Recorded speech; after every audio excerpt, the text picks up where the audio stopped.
Buenos días, Cuernavaca. Buenos días, Morelos. Empieza bien tu día con nosotros. Estamos transmitiendo desde Cuernavaca, Morelos, México, la ciudad de la eterna primavera para todo el mundo. Desde la plataforma en Facebook de radioprimavera.mx. Buenos días, Cuernavaca. Buenos días, Morelos. ¡Comenzamos!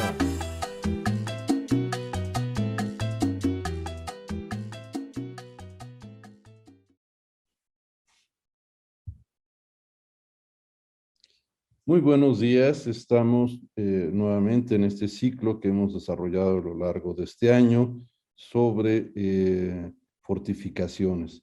Es parte de un seminario denominado Recuperando nuestro Patrimonio Cultural Compartido, y este ciclo corresponde a una temática de puertos y fortificaciones en América, y que en esta ocasión y las dos próximas con las que estamos cerrando este ciclo en esta parte final del año, vamos a tocar tres temas y dos fortificaciones y un tema correspondiente a, a la región asiática, particularmente a Filipinas.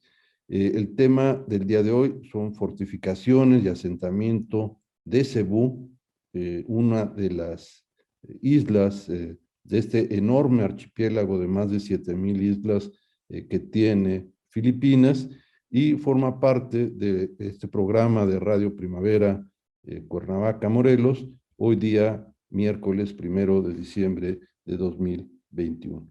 Vamos a dar inicio a la charla del día de hoy con esta presencia que parte de las exploraciones del propio Francisco de Magallanes, al cual se le asigna bajo bandera española, él era navegante portugués, que realice una navegación para encontrar la ruta que en lo que era el Mar del Norte, el Atlántico, y un cruce en la parte sur, lo que fue llamado Estrecho de Magallanes, en final de la Patagonia, en Chile y Argentina, y luego la navegación que él realiza hacia la parte más al norte, y que llega a este archipiélago filipino en una navegación de exploración, de conquista un poco, y la intención de reconocer esa ruta y hacer una circunnavegación alrededor del mundo. Él llega a esta zona, a una de las islas conocida como Cebú, y es la primera presencia española en ese momento en esa isla, y la llegada de este grupo de españoles que estaban circunnavegando y que se topan con esta población local, con la cual se intenta tener una primera contacto y sobre todo iniciar la evangelización y implantar el dominio y la conquista de España, de esta región.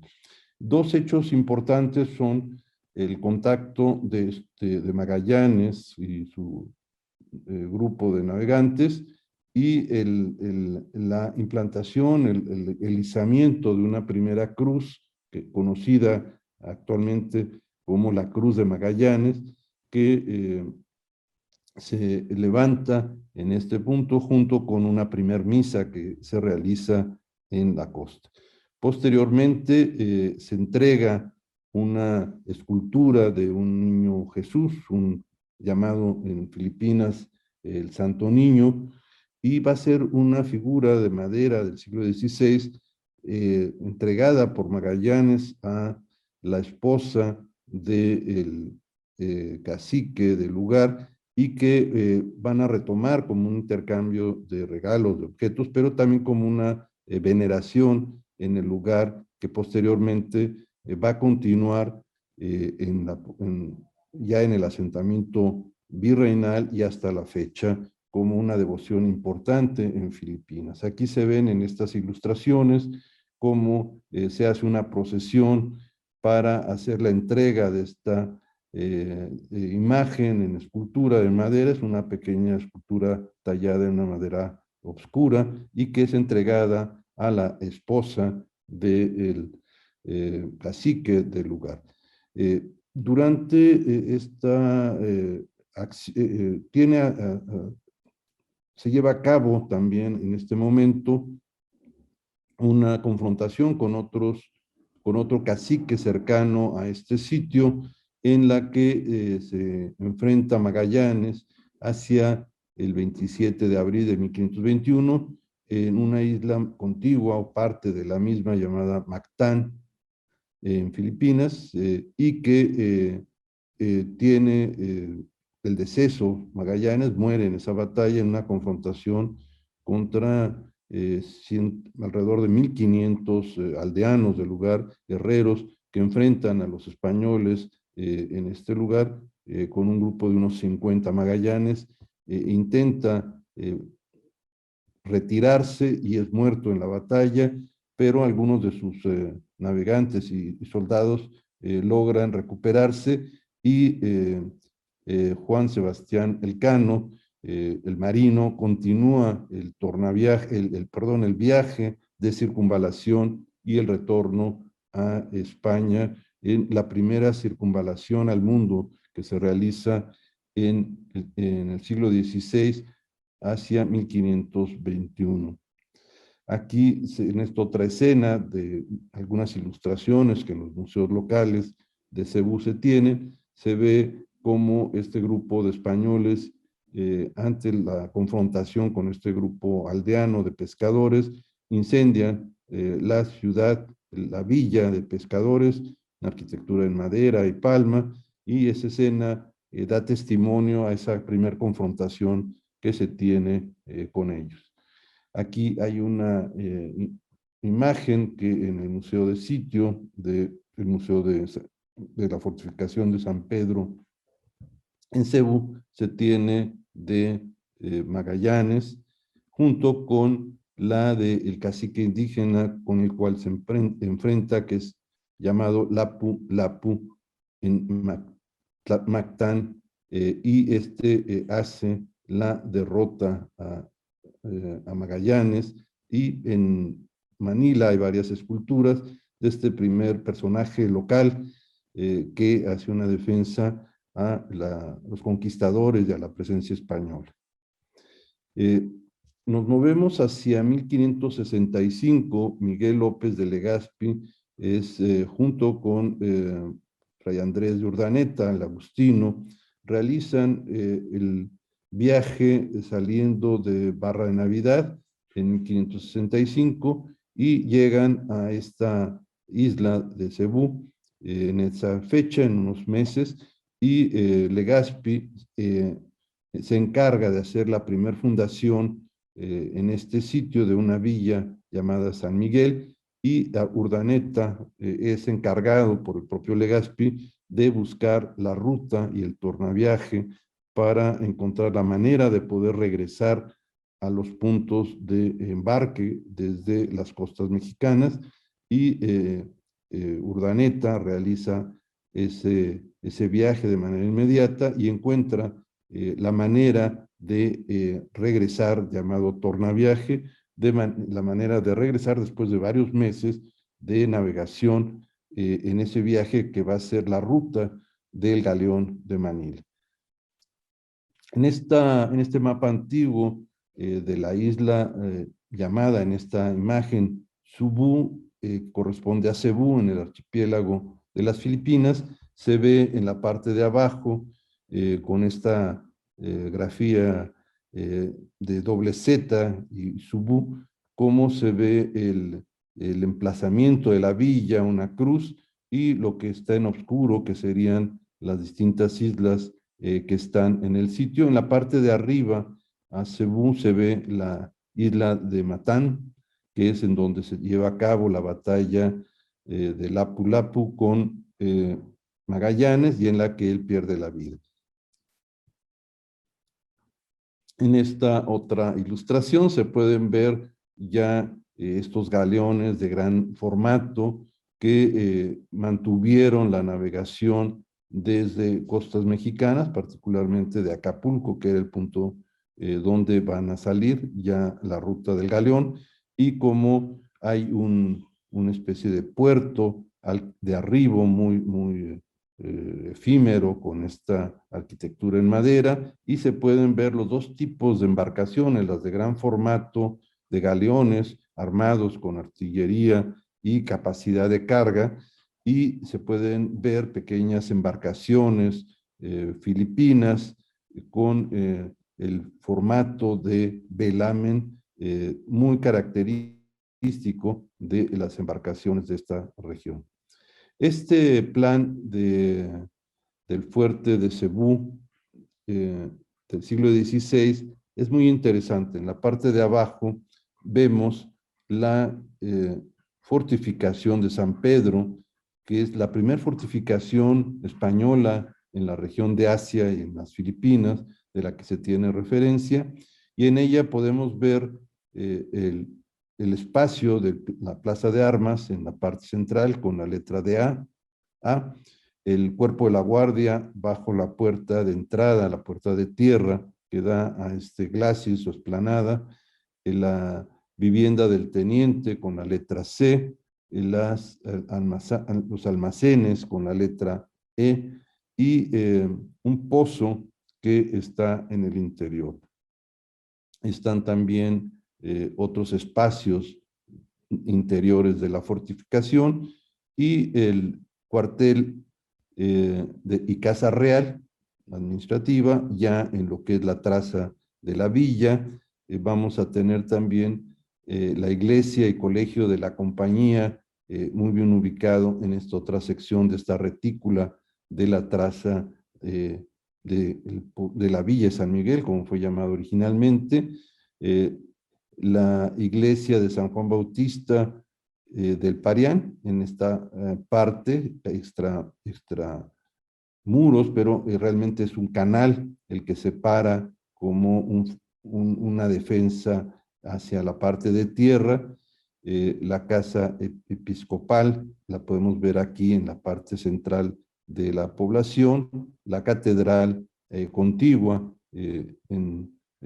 con la letra N, y la iglesia y convento del Santo Niño, que va a ser el lugar al que se va a destinar esta pequeña escultura que fue entregada por Magallanes en ese primer viaje y que se conservó a la llegada de Legazpi, y que va a ser la figura que va a marcar el santuario del Santo Niño de Cebú en este lugar, junto con la cruz de Magallanes.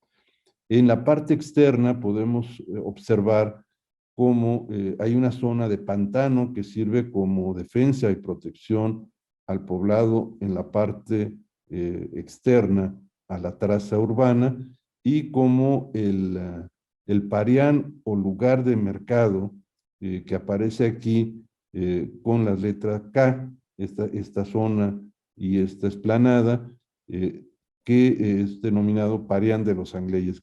Parián de los Sangley era el espacio que ocupaban los chinos en el comercio. Entonces siempre van a estar los mercados y parianes filipinos y chinos y de todos los grupos de esta región fuera del asentamiento español. Nunca va a estar en la parte interior, como es en el caso en la Nueva España o en otros sitios en la zona continental. Siempre van a estar en la parte externa. Y aquí está acompañado con esta iglesia de San Juan Bautista de Parián, y en esta zona de acceso, como podemos observar en estos puentes que se observan aquí en el ingreso y acceso a la traza de las calles, y los tres baluartes que vamos a mencionar más adelante, que sirven de defensa en la parte de mar, que son estos dos costados. Un costado largo ocupa la batería de cañones, este otro costado corto también, y hacia la parte de tierra va a tener defensa del muro y de la puerta de tierra. Vamos a pasar a la siguiente. Esta placa, que en el propio museo del sitio hace una referencia de todo el material de artillería, piezas de artillería en bronce, los calibres, los cañones, los morteros y los arcabuces, en fin, todo, las granadas, etcétera, la pólvora, era toda eh, la, eh, la defensa que esta fortificación de San Pedro tenía en el interior de este sitio fortificado.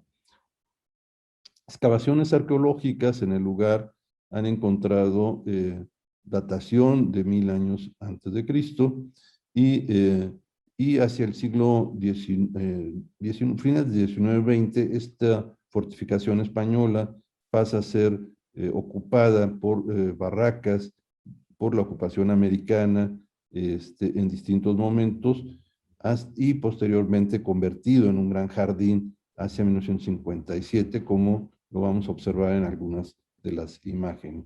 Algunos datos interesantes de San Miguel, como fue llamado esta ciudad de Cebú, son los siguientes que ya he mencionado: la llegada de embarcaciones a la costa el 7 de abril de 1521 al mando de Fernando de Magallanes, navegante portugués con bandera española, y que realizaba la primera circunvalación a la tierra y el reconocimiento de la ruta a las Indias. Pigafetta, que es un personaje que acompaña a Magallanes, describe algunos episodios de este viaje y habla y hace referencia a este cacique llamado Rajá Humabón, y la celebración en ese momento, en 1521, del bautismo de 800 nativos y el izamiento, la plantación de la cruz de madera en una plaza pública y la referencia a la primer misa cristiana celebrada en el archipiélago filipino. Hace mención el mismo Pigafetta del regalo que hace Magallanes a la esposa del cacique Rajá, y esta figura en talla es conservada por ella. Y hace también referencia a esta confrontación que hemos mencionado del cacique Lapu-Lapu en Mactán, en esa isla que está frente a Cebú, en la que se enfrentan 500 soldados españoles contra 1500 guerreros, y en la que salen muy mal librados. Juan Sebastián Elcano continúa con la navegación con una población muy diezmada y llega finalmente a España. Otros datos que resultan también importantes es la llegada de Miguel López de Legazpi hacia el 27 de abril de 1565, y el testimonio de dos soldados, Juan de Camus y Pedro de Alorca, que descubren esta escultura de madera del Santo Niño, como fue llamado, y que fue este regalo a la esposa del Rajá Humabón. El establecimiento de este santuario que se crea en el lugar a partir de esa fecha, y el testimonio también en la obra del agustino Fray Gaspar de San Agustín, de la fundación de la fortaleza de San Pedro en la punta de esta isla, y la referencia a su forma triangular, y en la que en dos costados dan al mar, uno largo y uno corto, y el de tierra en la llamada Villa de San Miguel, que fue el nombre por la celebración en la fecha de su fundación que tiene lugar en el lugar. Y también hace referencia a la descripción de los edificios públicos y civiles que se realizan en el lugar, y particularmente de una capilla y después basílica del Santo Niño. En cuanto al fuerte de San Pedro, que es el tema de estas fortificaciones que hemos tenido interés de ir evaluando, esta fortificación, sus trabajos se inician el 8 de mayo de 1565 bajo la dirección del conquistador y encargado del lugar, Miguel López de Legazpi. Es una fortificación triangular, defendida en dos costados por el lado marino y uno de tierra, con una empalizada de madera, este tercer costado. Sus tres bastiones que vemos en ese triángulo fortificado fueron llamados La Concepción al suroeste, San Ignacio de Loyola al sureste, San Miguel al noreste. La circunferencia de este establecimiento militar tuvo alrededor de 1,248 pies de largo, una entrada principal de tierra, la puerta de tierra, y un área interior de 2,025 metros cuadrados. Los muros de la fortificación tuvieron 20 pies de altura, 8 pies de ancho, con una torre que destacaba de 30 pies de altura sobre el nivel del piso del lugar. Estuvo armada con 14 cañones en sus murallas de mar, y el bastión de San Miguel, que era uno de esos tres que hemos mencionado, era el que almacenaba la pólvora o el polvorín, y en el interior de este conjunto había la vivienda del teniente, soldados, almacenes, bodegas y el pozo de agua del cual hemos hecho referencia. En este museo de sitio podemos observar restos de antiguas banderas. Esta bandera está al revés. Aquí se puede ver parte de la torre, el remate en la parte posterior, y muy dañada por las condiciones ambientales del lugar.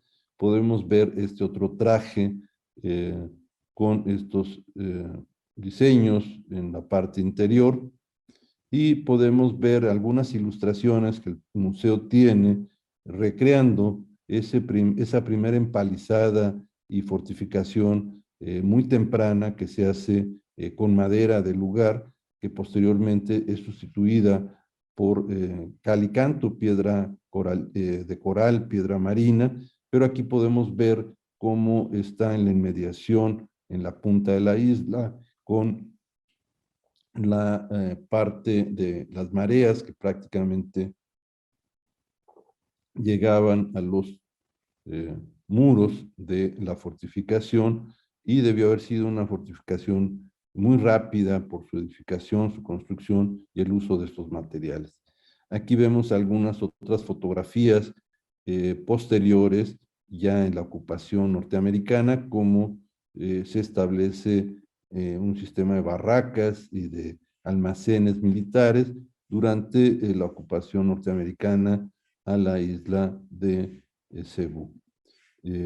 Aquí se pueden ver el entorno con las grandes bodegas, algunos espacios abiertos, los depósitos de materiales que el conjunto tuvo en esta ocupación hacia el final del siglo XIX, principios del siglo XX. Fue retirándose muchas de estas construcciones militares. Aquí podemos verlo ya sin esas construcciones interiores, en lo que es la explanada o glacis que daba a la ciudad, de la puerta de tierra, y algunos monumentos ya del siglo XIX-XX que fueron colocándose en el lugar. Esta es una fotografía anterior donde las edificaciones en lo que es la plaza de armas interior al conjunto fueron realizadas, y cómo el nivel del mar en la marea baja y alta prácticamente golpeaban o tocaban los muros de la fortificación. Esta es una vista del espacio interior en proceso de recuperación. Se habían liberado estas construcciones militares que lo ocuparon. Hay algunos espacios derruidos, y era una especie de parque interior que posteriormente fue recuperado. Aquí se ve escombro en uno de ellos, se ven las barracas y las embarcaciones en la parte de mar, y que fueron parte de esa segunda ocupación. El muelle que tuvo ya más en forma hacia el siglo XX, principio del siglo XX, y las embarcaciones locales muy características de las embarcaciones filipinas. Aquí se ven obras en lo que es la ciudad de Cebú, de urbanización, drenajes y comercio. Esta es la basílica, bueno, la catedral de Manila. Ahí se puede ver el templo principal, la torre exenta, que es muy característica de la arquitectura del lugar. Y esta imagen es muy interesante porque es la figura de esta escultura madera oscura del Santo Niño, o el Niño Jesús, vestido en un copón, y que en este santuario, no en la catedral, en un santuario es profeso, se tiene, va su custodia. Es parte de un cementerio urbano hacia principios del siglo XX, y ese es el tipo de arquitectura que tenemos en la ciudad de Cebú, muy tradicional, poco de palafitos en zonas de inundación y característica por su construcción en madera y cubiertas correspondientes. Estas algunas imágenes que voy a mostrar tienen que ver con las piezas que en este museo de sitio, en el fuerte de fortificación de San Pedro, tenemos, y aquí se puede observar una canoa que forma parte de la colección del museo, algunos remos que son característicos por el tipo de la madera que en Filipinas se tiene, tan especializada para embarcaciones o para diferentes arreos o diferentes elementos de la navegación, que son maderas muy de gran calidad y que pueden estar a la intemperie, que son muy buenas para la construcción de embarcación. Aquí vemos algunas otras instrumentos de labranza que están como parte de la colección en este museo, y se ve parte de los muros con esta piedra que nosotros en Veracruz le llamamos múcara o piedra caliza de coralina. Y en algunas placas que el museo tiene, como esta, se hace referencia a la visita del rey Juan Carlos y la reina Sofía para el aniversario de 1998 de la visita en ocasión a la celebración de la independencia, que es muy tardía en Filipinas, 1898. Esta placa que tenemos en la parte exterior hacia 1939 hace referencia al fuerte de San Pedro y a esta construcción en piedra y a sus tres bastiones que hemos venido comentando: la Concepción, San Ignacio de Loyola y San Miguel.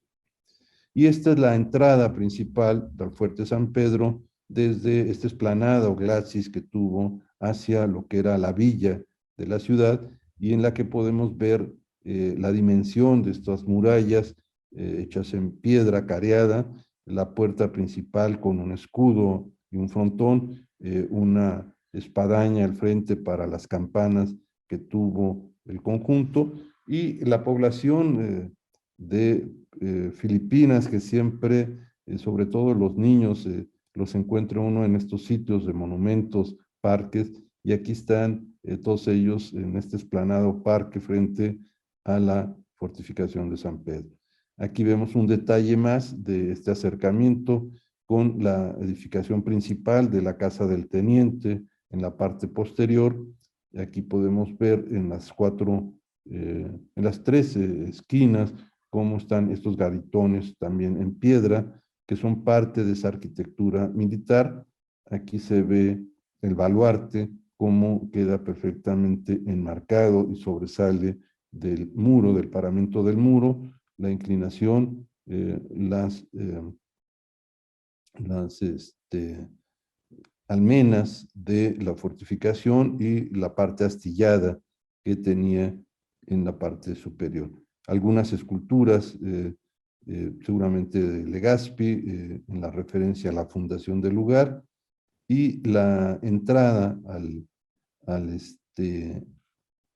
fuerte, en donde se puede observar los escudos de Aragón y Castilla y el año en que se reformó en 1833, siendo alcalde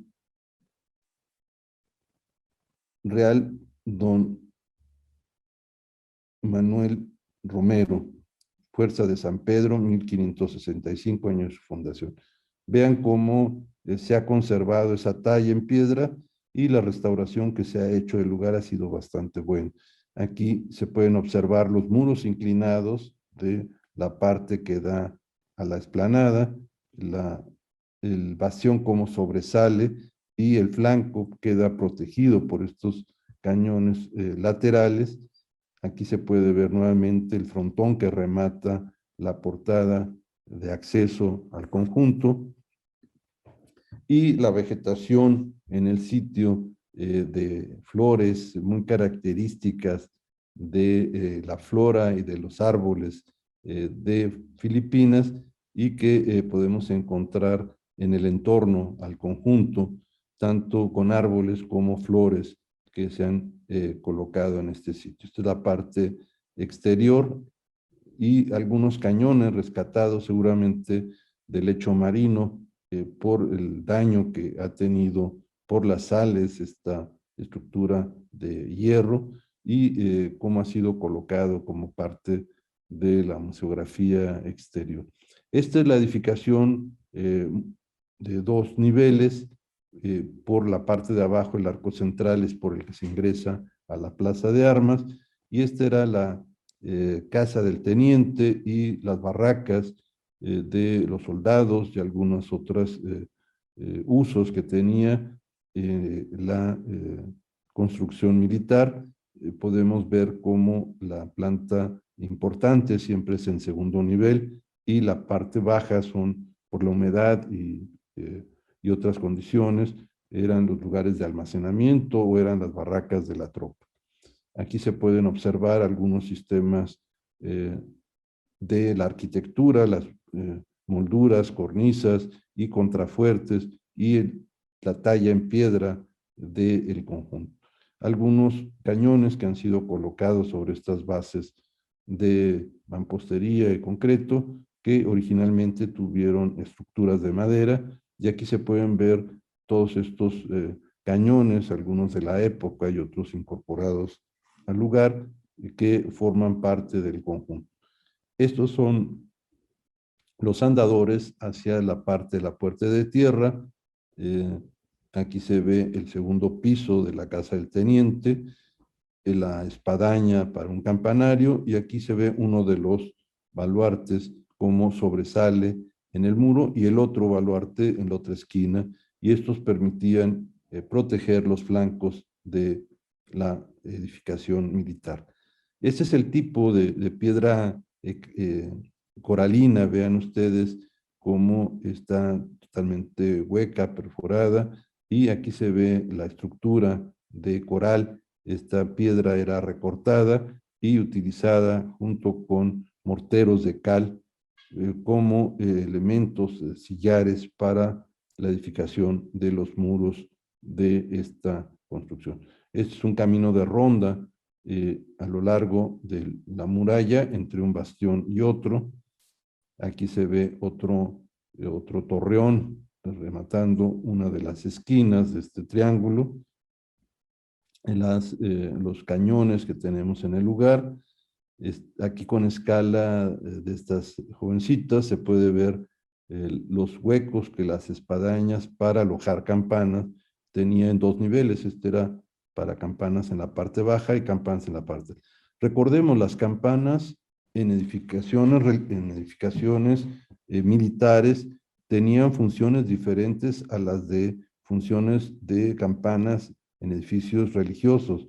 En este sentido, las campanas con distintos toques daban alertas de peligro, de embarcaciones enemigas, en fin, de incendios, de ataques, etcétera, a la población. Entonces, vamos a tener 2 tipos de códigos, los que vienen de las campanas de los edificios militares, fortificaciones, y los que para la población tenían otro significado, que eran las de las campanas que corresponden a los edificios religiosos. Y esto es interesante, poco estudiado, pero las campanas tuvieron una función de comunicación también para los edificios militares.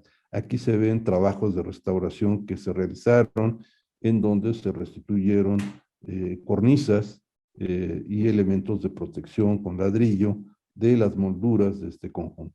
En esta imagen podemos ver el parque que ha quedado al frente de esta explanada, con algunos monumentos conmemorativos, y podemos ver parte de esta ciudad moderna de Cebú, con estas torres y edificios de gran altura en lo que es el centro de la ciudad actual. Esta es una vista de estos andadores entre uno de los baluartes, el camino de ronda, muy ancho para el manejo de cañones y de tropa. Y aquí se ve el otro andador, todos ellos en la parte alta circundan a la fortificación, y esta es la edificación del teniente y de la guardia, que es la única edificación del segundo piso. En la parte baja estaba el pozo y otras bodegas. Aquí se puede ver un poco estos dos materiales, cómo cambian, ¿sí? Y la edificación original de esta construcción. Vean que es una construcción muy masiva, muy fuerte, para resistir impactos que podían venir desde el exterior. Se abre hacia la parte interior del sitio para iluminar y ventilar, y queda prácticamente cerrado hacia el exterior.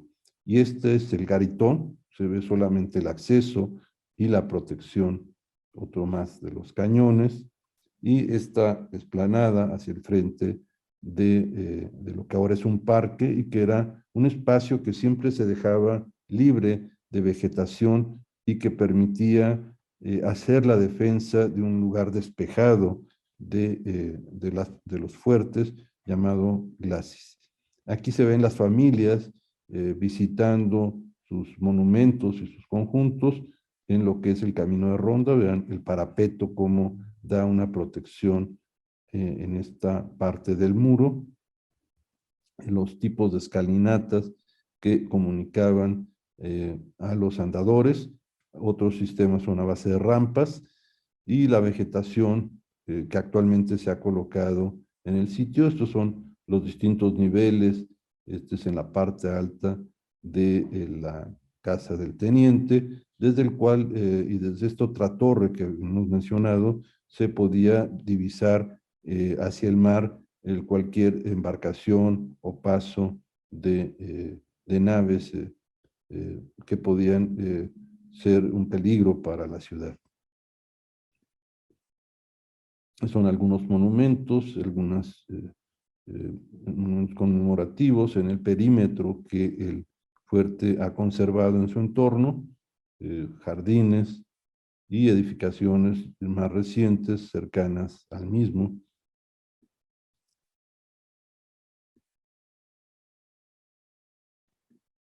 Y para finalizar, pues esta fuente de los deseos, con estos pececillos filipinos, en las que siempre el visitante suele arrojar una moneda y un deseo, con la idea de regresar al lugar. Y aquí podemos ver estas monedas perforadas muy características de la numismática asiática, y algo que nos es común a nosotros, como son las bugambilias que tenemos en muchos de nuestros jardines aquí en Morelos, y que podemos encontrar también en los jardines y en los espacios públicos en Filipinas. Es decir, los préstamos culturales de vegetaciones y de muchas otras cosas estuvieron siempre presentes desde el propio siglo XVI.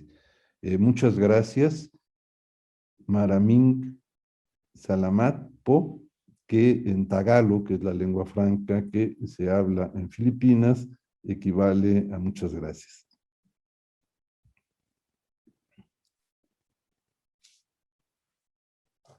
Vamos a tener por parte del apoyo técnico de Radio Primavera algunas preguntas que pudiera haber del público que nos acompaña, y que trataré de contestar de manera breve a todos ustedes, y agradezco la atención que tuvieron para esta primera charla de esta otra región de Filipinas, que estaremos completando con la gran fortificación de la ciudad de Manila en la próxima sesión, y tendremos una última con la que estaremos cerrando el ciclo, en la que vamos a hablar de del Parián, los distintos parianes que hubo en Manila, los angleyes, y un museo en el que hacen referencia a lo que en estos mercados se comerciaba de toda esta región asiática,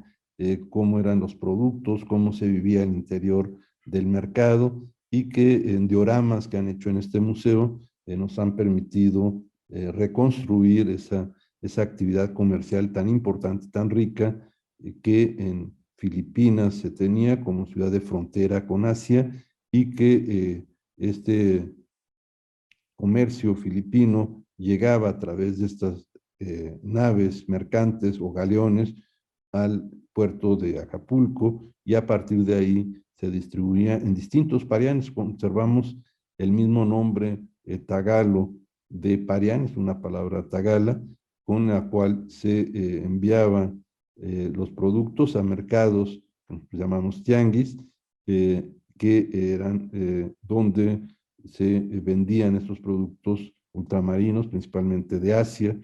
Todavía en Puebla conservan en uno de estos mercados el nombre de Parián, lo hay en Guadalajara, lo hay en Morelia, y el gran Parián en la Ciudad de México estuvo en la Plaza Mayor, en el costado eh, sur, suroeste, casi ocupaba un cuadrante de la plaza, y en algunos biombos antiguos se puede observar la actividad que había de gente en el entorno y en el interior, y la edificación que ahí se realiza, ¿no?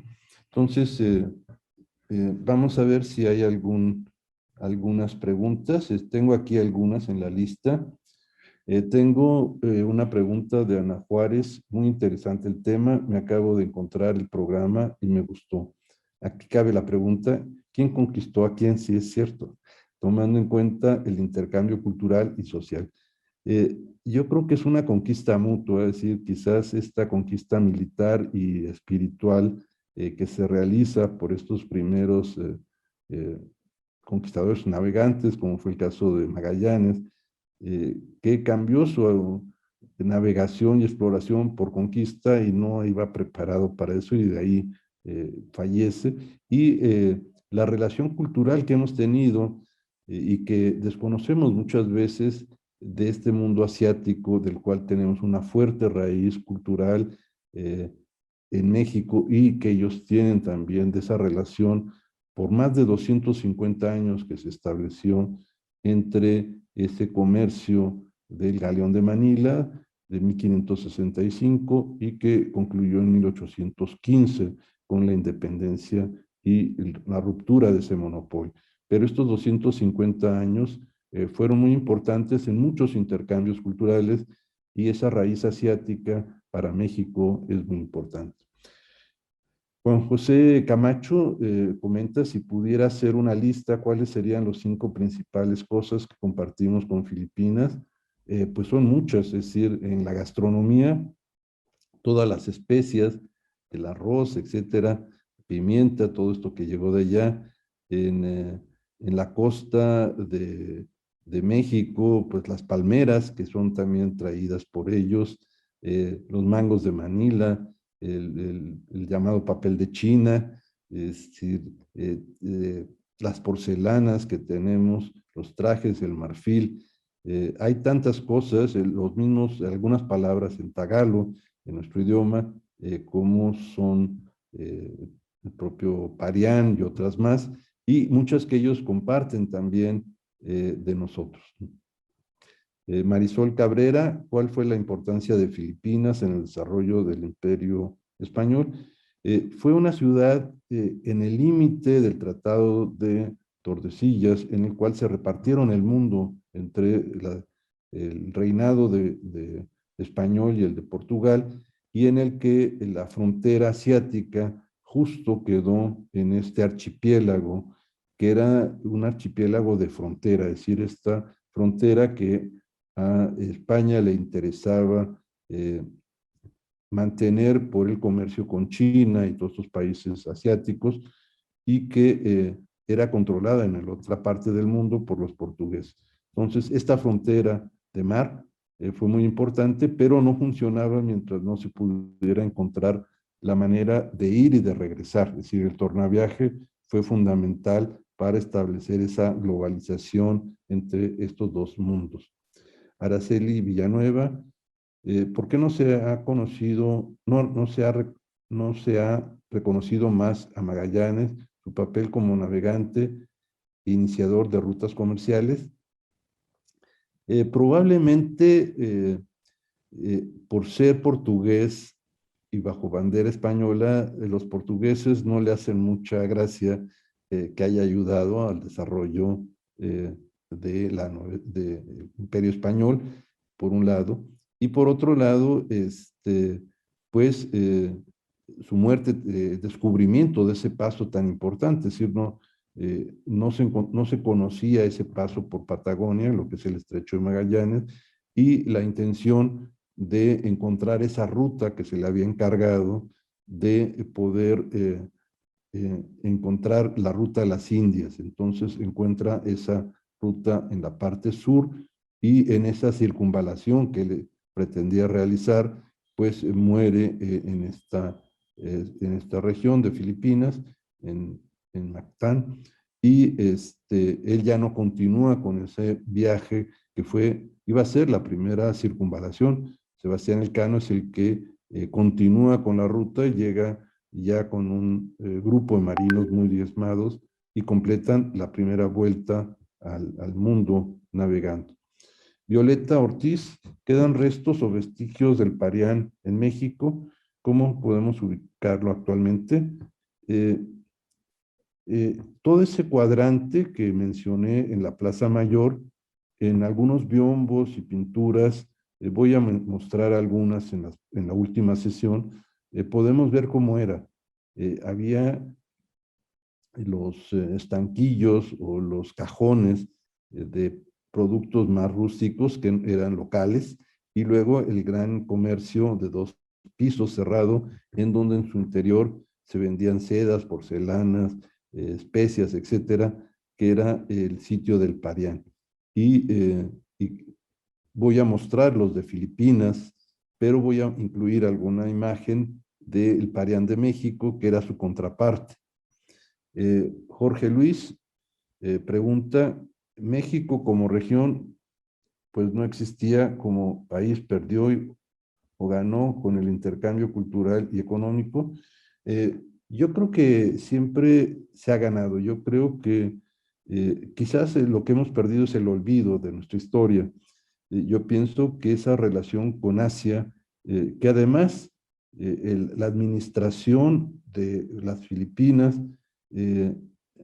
se hacía desde la Nueva España, es decir, los recursos de plata, grana cochinilla, etcétera, que se enviaban para mantener esta frontera y este punto de comercio, iban de la Nueva España. Y yo he encontrado que la arquitectura, al menos de Manila, tiene una gran presencia de arquitectura novohispana, más que arquitectura española. Están las dos, pero la arquitectura española que llega después de pasar por la Nueva España a Filipinas, es la presencia quizás de esa arquitectura nuestra, de ese momento histórico, la que encontramos en muchos espacios de la ciudad de Manila. Luis Ibáñez, ¿es caro visitar esta región? No, lo más caro es el boleto de avión. Hay que buscar un vuelo económico, son muchas horas, pero la manera de viajar allá y los hospedajes, comida, realmente uno se sorprende, y lo que se necesita tiempo, porque les menciono, son más de 7,000 islas, entonces si ustedes planean, pues tendrán que visitar las más importantes. Quizás yo consideraría Luxón, es la isla principal, donde está Manila, Cebú es otra, y hay una par de islas, Mindanao es también muy importante, la parte musulmana, y pues en un viaje, creo que yo estuve 30 días y pude visitar muchas de las islas, pero muchos de los lugares que hay que pensar previamente que visitar. Mi plan de vuelo fue escoger sitios de patrimonio mundial que existían en Filipinas, particularmente las terrazas elevadas de arroz que están en la cordillera, en la isla de Luzón, y esa parte me interesaba mucho.